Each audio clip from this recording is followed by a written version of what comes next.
Hello and welcome to Hawkeye Nation. This is HawkCast, your Iowa football, basketball, and recruiting podcast brought to you by Hawkeye Beacon and Rivals.com. I'm your lead analyst and host, Eliot Clough, at Eliot Clough on Twitter. I've been saying Twitter this whole time. X.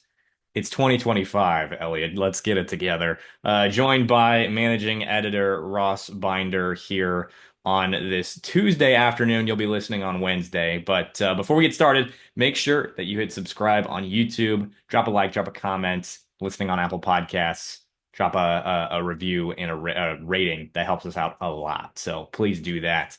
But Ross, we're starting off talking a little men's basketball today after a big game. Well, a big game in the context of this season yesterday with Iowa beating Nebraska in March. They seal their spots in the Big Ten tournament. For a while, you and I thought, yeah, they'll get in. And then going into yesterday, I was like, ooh, I don't know if they're gonna pull it off. What were you thinking going into the game and just initial reactions? Yeah, I was certainly, concerned about them making the tournament the way the season ended. They had a lot of opportunities. There was like a home game against Oregon, there was a road game against Northwestern. Those were all pretty winnable opportunities that they didn't obviously end up winning. Even that home game against Michigan State last week, on paper, did not look at all like a game where they would be able to win it or compete. You thought they'd get blown out or something, and they did end up getting blown out in the end, actually. But they had a great first half, leading at halftime, right? I think. Um, Yes, by 7. yeah, like phenomenal first half, leading by 7 at halftime, and then things just went just completely exploded in the second half, and Michigan State scores 60 and wins, and it was kind of gross. But yeah, so all that happens, and you go into yesterday thinking, okay, must win game on the road, no less, where Iowa has won one time this entire season. Out at Rutgers was the only road game they've won all year, and so it's like, and it's a must win game for Iowa State, or not Iowa State, God, Nebraska. I got Hoiberg on the brain, and I always think of him and Iowa State, I guess. I don't know. But so it's must win for Nebraska because they need the win to get into the Big Ten tournament themselves. And somehow they have like some vague hopes of like NCAA tournament bubble also, which would need a bunch of wins beyond yesterday, of course. But anyway, they had a lot to play for. They're at home, senior day, yada yada. So yeah, going into that game, did I think Iowa was going to win? Candidly, I did not. I did not expect it, and but I gotta admit, I was really, really pleasantly surprised, and really happy for those guys that they played great. This was one of their best, I would say, top to bottom games of the season, on all ends, like offense, defense, they were really getting it done. It was just a balanced effort on offense. I think what, 4 or 5 guys in double figures. And the defense just really shut down Bryce Williams, who is probably going to be on an all Big Ten team this week. I don't know if probably not first team, but for sure second team, I would say. And he's an excellent player, 20 points a game this year, and Iowa really defended him well. He had a terrible game, and it was one of those games where Iowa kept hitting shots in the second half. They answered any sort of run Nebraska tried to make, and you were there. You saw it with your own two eyes. Those Nebraska fans were they were bailing out with 3, 4, 5 minutes to go. They said, "Hey, I got somewhere better to be." You saw, I'm sure, Tyler Tashman's video. I had the same video at the same time, but Wi-Fi must have been better wherever Tyler was at. It was not good for me. Yeah. Tyler Tashman of the Des Moines Register does great work, but the game itself, I think, start at the beginning. Obviously, they did not look good initially. Like there was a Yeah. stretch where Nebraska, well, especially in the first, like the beginning of the game, and it was loud in there. Like you don't think Nebraska basketball, but that was way better attended than any of Iowa's games this year, and it was loud.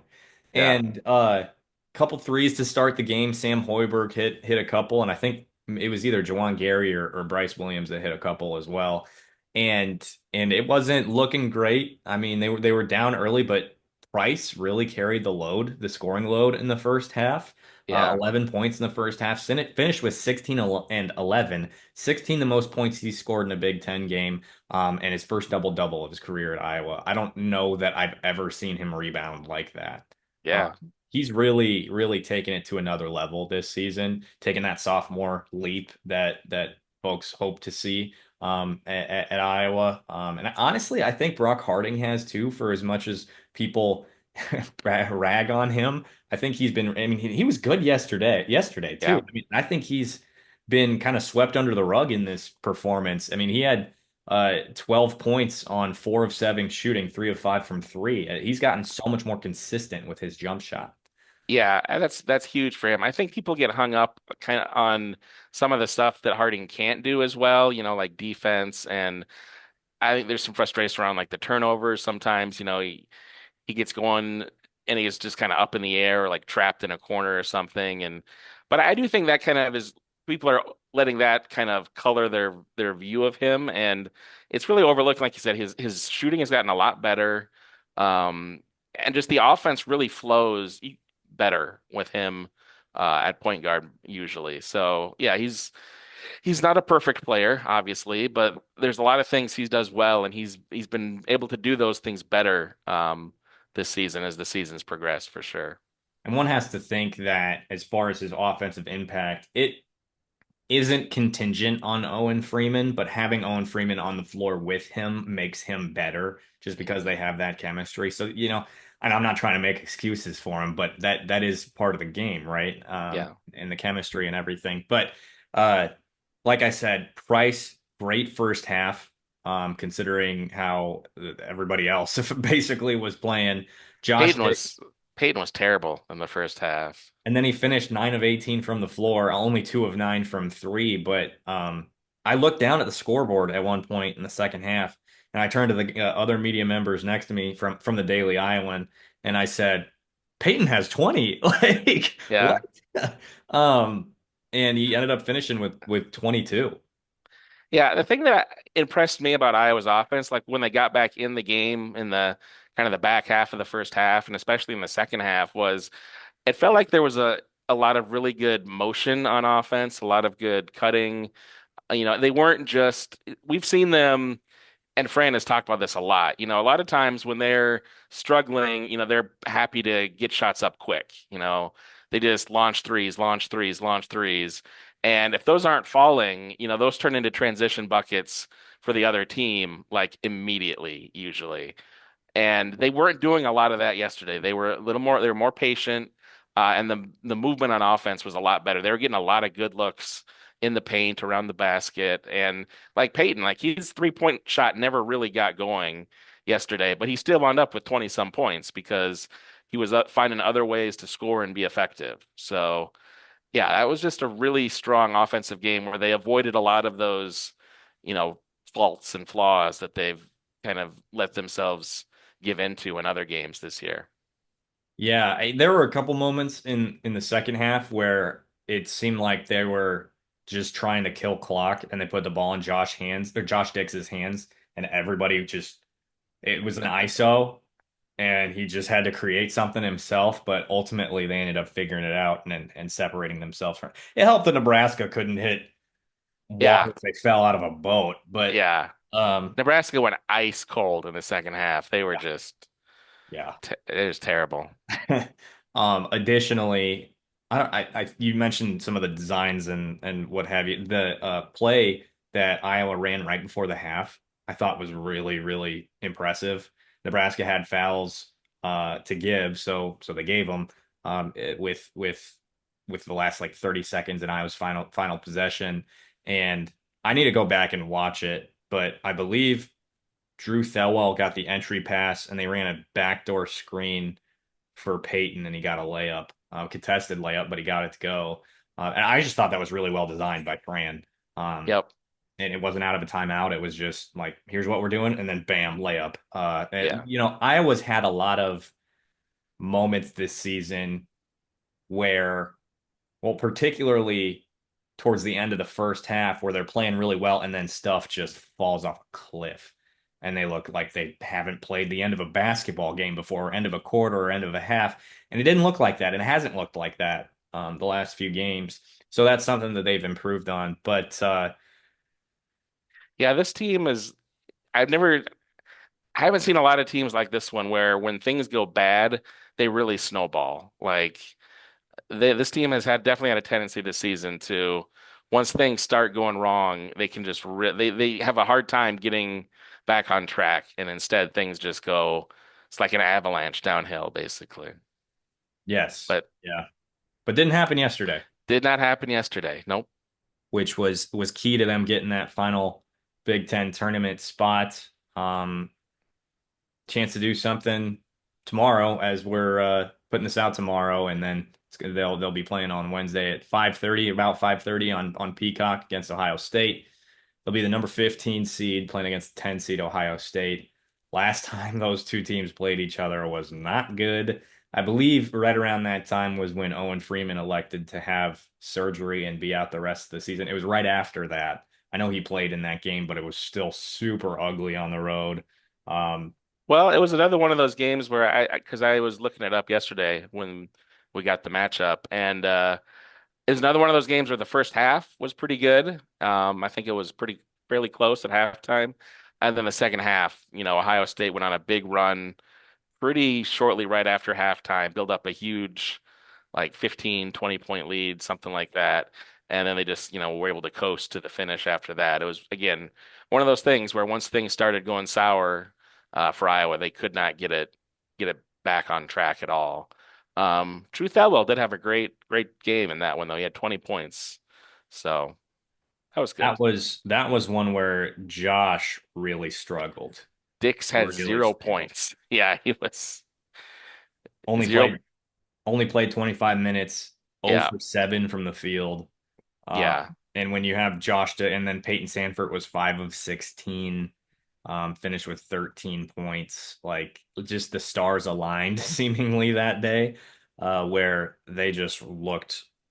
That was probably up there. I wouldn't necessarily put it up there with the UCLA game because that was awful from start to finish.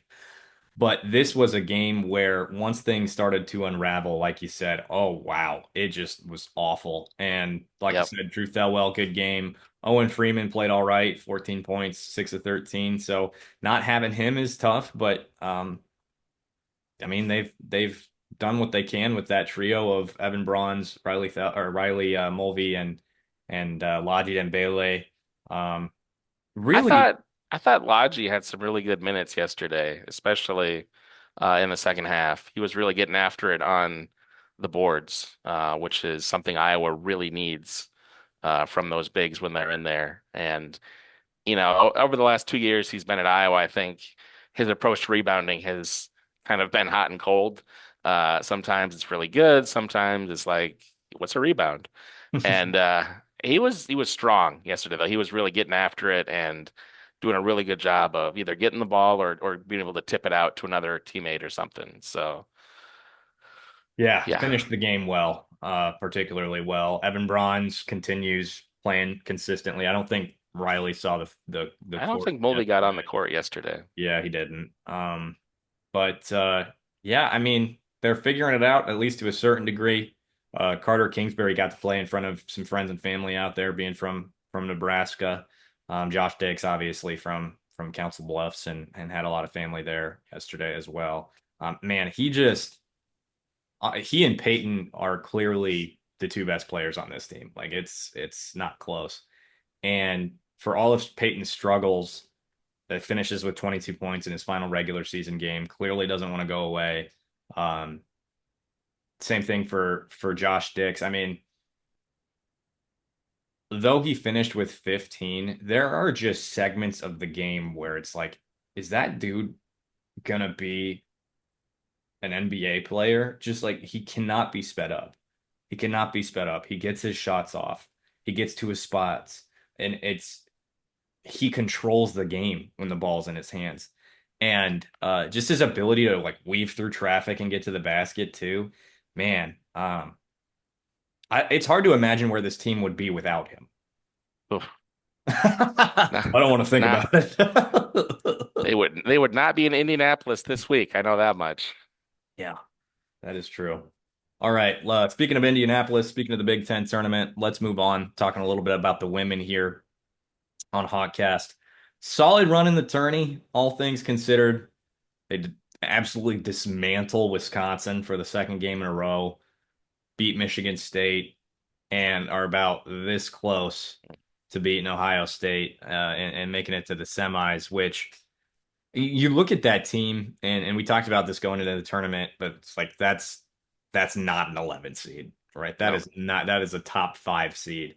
And for them to do what they did um on the way out and the latter half of the season, they'll be in the NCAA tournament, no question. And they'll be probably a six seed, is what we're thinking.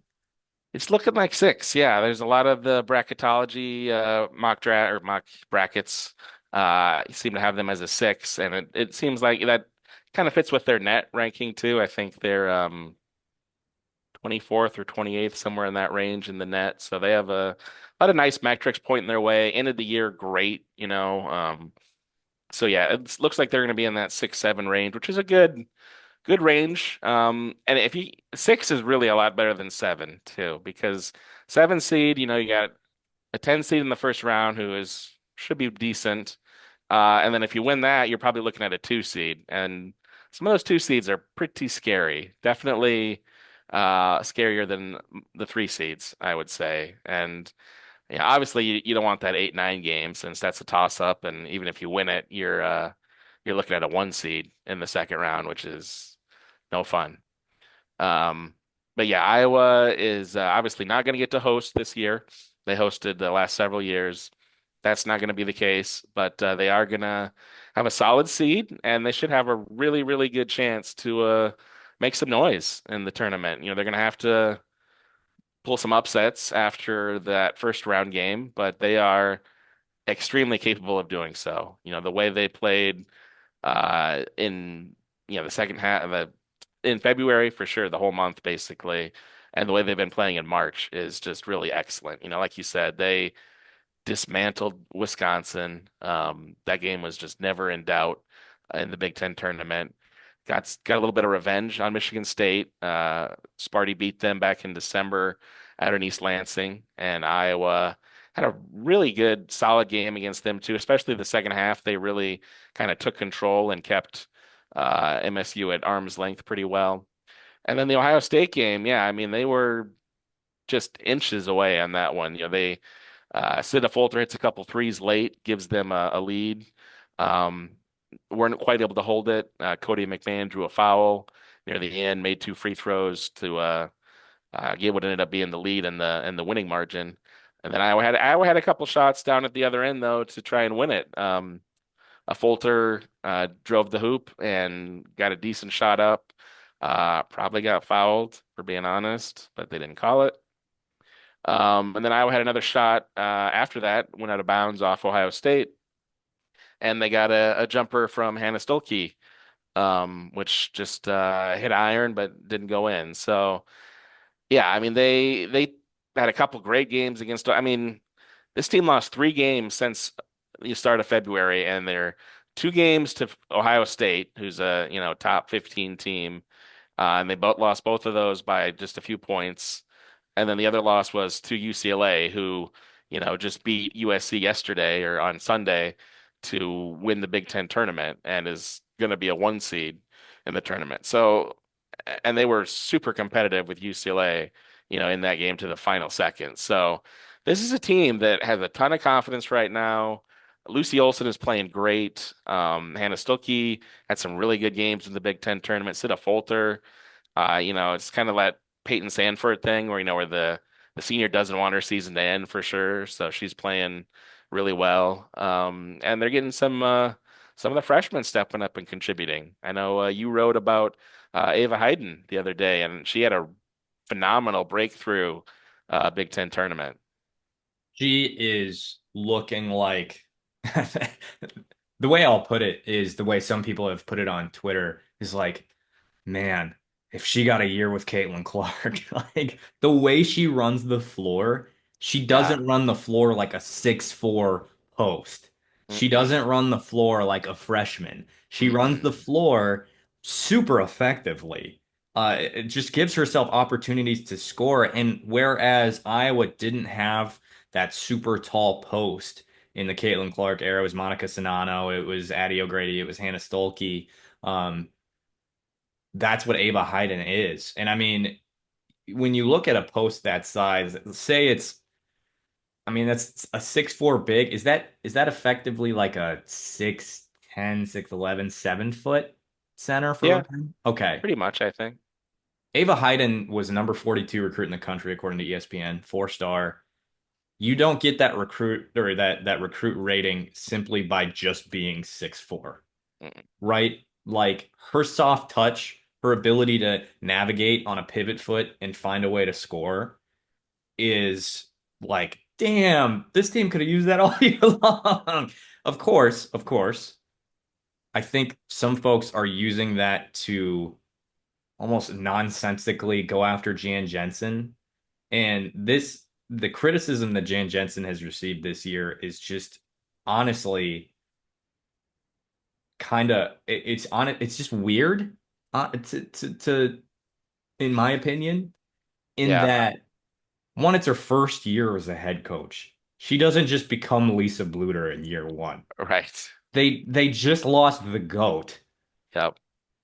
and the roster looks completely different. You got four freshmen, three freshmen that are four that are playing pretty consistently, three that are playing pretty consistently, one that's not. But um it's it doesn't just happen overnight where she is that player at the beginning of the season, Yeah. right? It's her first season as a college basketball player. It might have been mental, it might have been what have you, but she has really grown into this type of player that Jansen can trust, right? She scored in double figures for the first time in back-to-back games. Hmm. I mean, the old saying of like, I'm about to make a niche reference for Chargers fans out there. Lance Allworth, he was like the first wide receiver that was really good in Chargers history. I believe Hmm. his quarterback was something Haddle. Quarterback was number 21, which was really weird. But they used to say he was number 19, Lance Allworth was. They used to say he ran like a deer. And I mean that's kind of a common saying, but the Ava Hayden kind of does that Yeah. in the fast break. And for a team that runs that type of up tempo offense, she's a perfect fit. And she's going to be playing with Hannah Stolke for another year. And them together on the court was good. Like we haven't seen Hmm. that where Hannah Stolke's been able to play the four, just the four. She's played the five pretty consistently. She hasn't shared the floor well with Addie O'Grady more often than not. And then she's on the court with Ava Hayden, and it just kind of works seamlessly. Yeah, it did. It was a lot more effective combination than we have seen, like you said, from the Stokey O'Grady pairing in the post. So yeah, it'll be exciting to see, what we get out of that in the NCAA tournament in a few weeks. And then, I mean, they're both Stokey is a senior next year, and Hayden's going to be a sophomore. So they've got all off season and next year to work on that chemistry and figure things out even better. So yeah, that is really exciting. I think, like you said about Hayden, though, like her just the instincts she's already shown this year. Around the hoop, in the post, the movement she's able to make there, and then like you said, in transition, like that's stuff that is really hard to teach. Players that the best players, like they just kind of have those great instincts and that great basketball IQ, and she's really showing some signs of that. It's we're not gonna get over our skis here. She's still a freshman, etc. But it's just some really really exciting stuff that's really hard to teach. So you factor that into the stuff that we know Jan Jensen and the Iowa staff can and will teach her about playing the post at Iowa. I mean, because they've done obviously phenomenal job with multiple posts over the last decade plus. So it's hard not to be super excited about what the future, holds for Ava Hayden. Like the sky is really the limit for what she can do and what this offense can do with her, it feels like. I think one thing that I want to hit on before we continue in talking about the women is Taylor McCabe had a rough game against Ohio State. 0 for 6. Kylie Fierbach, 2 for 5. Um, which is fine. She missed that three-pointer that would have put him up 4 towards the end. Um, this team that is seemingly clicking on all cylinders is not, and they didn't against Ohio State. Hmm. So I think we're talking serious Sweet 16 potential here with this team. I mean, Lucy Yeah. Olson, even 6 of 18. Yes, or against Ohio State. And let's see here. Turnovers weren't great because of that press. Mm. They let go of 16 turnovers, 4 by Sydney Fulter, 4 by Kylie Fierbach. That's not something that you see with Uh-uh. this team.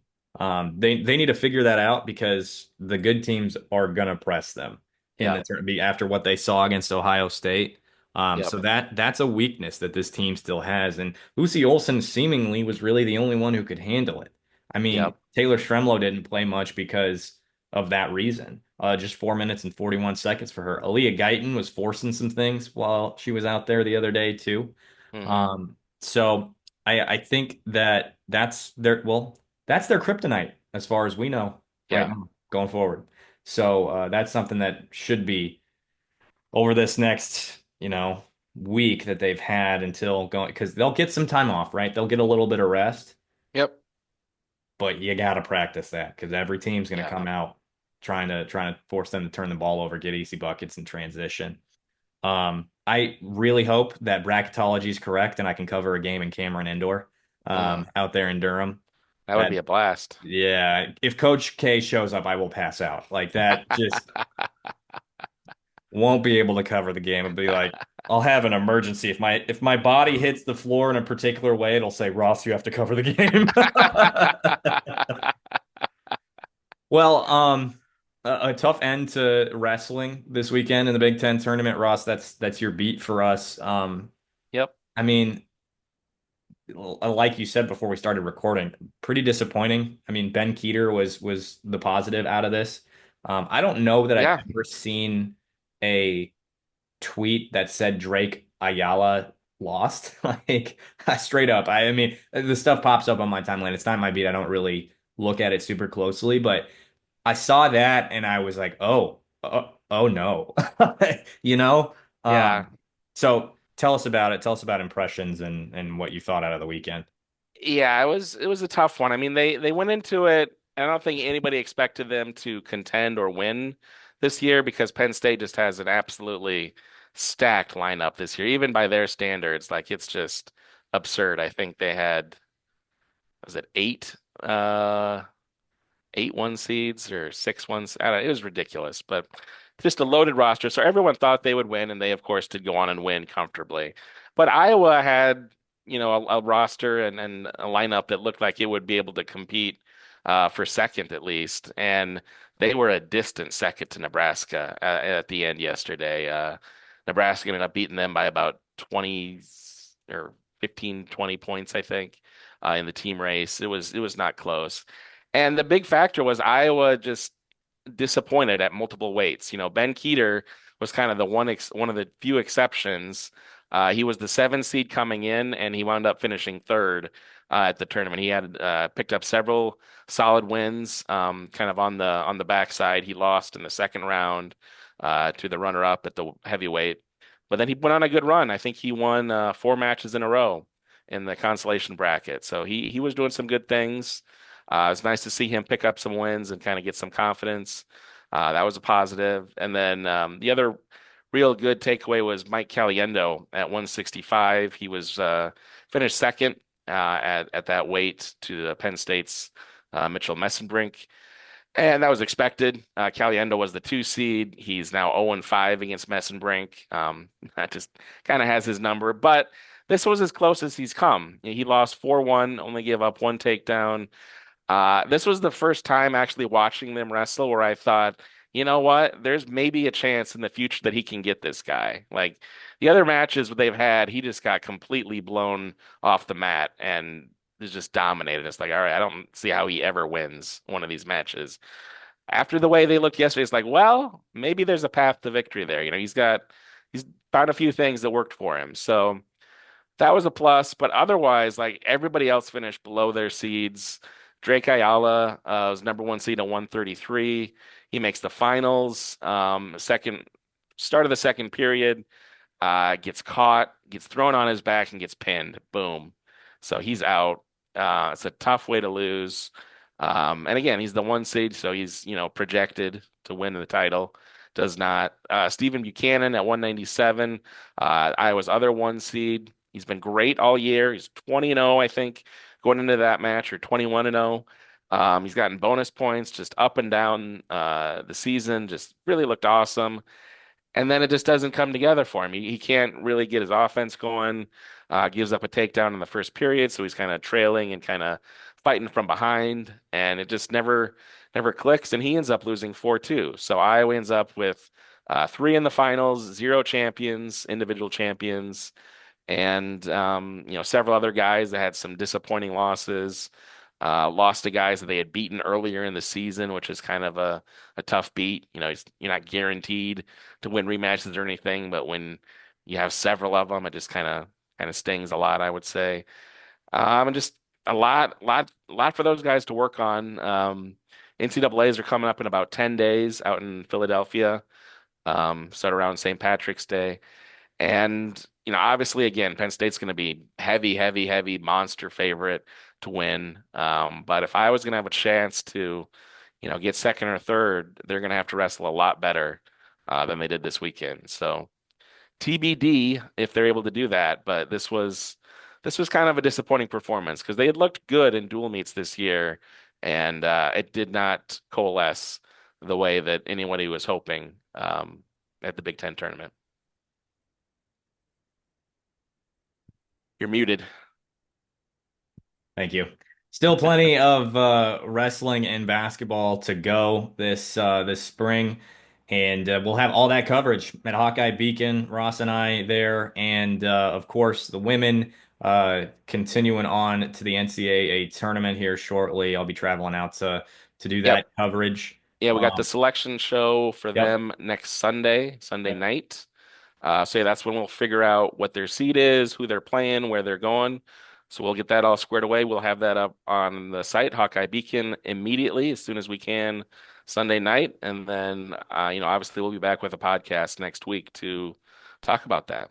You got it. And of course, right now we're fresh off an Iowa Junior Day with recruiting. Got some A lot of intel coming there. tons of guys were Yeah, there. Big yeah. weekend. Offers, first looks at campus, all that stuff. So I've only done a couple stories. Got a lot more to come throughout the week. Stay tuned for that. I'm Some also going to big, be getting some, some. some big name guys coming through too. Yeah, yeah, definitely. Cameron Wagner is one that comes to mind. Some other well, Carter Barrett is a 2028. That's I I don't want to How say is probably going to be a five-star, but how big is that guy? he is a freshman and he's 6'5", 285. 6'5", 285, and he's like 15 years old. Yeah, 14, 15. Yeah, 14? That's 14 or insane. 15. Yeah, That's insane. I know. And like that in and of itself is something to note. He's got five offers already. Picked one up from Iowa this weekend. We have that intel on Hawkeye Beacon. He was the starting left tackle for Dowling Catholic as a freshman. That's like one of the biggest schools in the state. Like That's a perennial, traditional powerhouse. perennial, yeah, state title powerhouse program. Yeah, and they're starting a freaking 14-year-old freshman at left tackle. Like That's that's crazy. that's a sign that this kid has sky high potential and is obviously already good at if he's good enough to play, start for Dowling. His recruitment has just started and he's got five offers already. I brought this up to my dad when I was in Ida Grove before the Nebraska game. And I've shared before, I think, that I walked onto the track team at UNI. I was like, we had no idea what we were doing in terms of recruitment. I was like, Dad, can you imagine that? And he goes, No, no. Well, it didn't help that I was also 5'6" and 100 pounds when I was a freshman in high school. But it's crazy. His dad and uncle played D3 football, and he's like, he told me that, and I was like, oh, that's a little different than where you're at right now. Offers from Iowa, Iowa State, Tennessee, Wisconsin, and Missouri already. Yeah, it's obviously it's premature, but definitely it feels like he could be the next Caden Proctor, Ross Piersbacher type, in-state recruit. Like, he's going to be one to watch. That's the trajectory it's currently on. That'll be one we're definitely keeping eyes on. So stay tuned for with us at Hawkeye Beacon. We'll have that intel coming out of the weekend here, probably either tonight or tomorrow. But also have those stories throughout the week this week. I'm currently in Ankeny, going down to Des Moines for Boys State basketball. Was there this morning. Going back tonight to watch Jaden Kuhn. So by the time you listen to this, I'll have takeaways from watching him. Here to watch Will Gertis as well, that has offers. Going to be getting some intel throughout the week about their recruitments and stuff like that as well. And talking to some people around the state tournament. So stay tuned. Of course, we'll have coverage of the men's Big Ten tournament too. We'll see if they make that NC State run, Ross. We'll be Five five wins in 5 days. That'd be an all-timer, an Yeah. all-timer. If like we said before the podcast, if that happens, there will be another podcast before next Monday. We will guarantee that. If they Yeah. are playing for a Big Ten championship next Sunday or something or whatever, like we'll be here to talk about it. I guarantee it. We shall see. We shall see. And we will wrap it up here. We appreciate you tuning into this episode of HawkCast brought to you by Iowa.Rivals.com and Hawkeye Beacon. If you want to get access to all of our premium content, do that today, Iowa.Rivals.com/subscribe. We'd love to have you and to get you on our premium board, all of our conversation. We do more stuff there on top of all the articles that we write that are premium. So check that out. YouTube, drop a like, drop a comment. Let us know what you're thinking. Are they going to make that 5 games in 5 days run there? And by the way, did you say Kevin Keats got fired? Like, Who? he's the NC State head coach, makes that run, and then a year later got fired. Oof, tough business. What the frick? It was That's crazy. crazy. Yeah. Anyway, so subscriptions. Subscribe on YouTube, drop a like, drop a comment, subscribe on Apple Podcasts, as well as Spotify, and leave those rates and reviews. They help us out a lot. We appreciate y'all. Thanks so much for tuning in. For now, I am Elliot Clough at Elliot Clough on X, joined by Ross Binder. We will see you next time.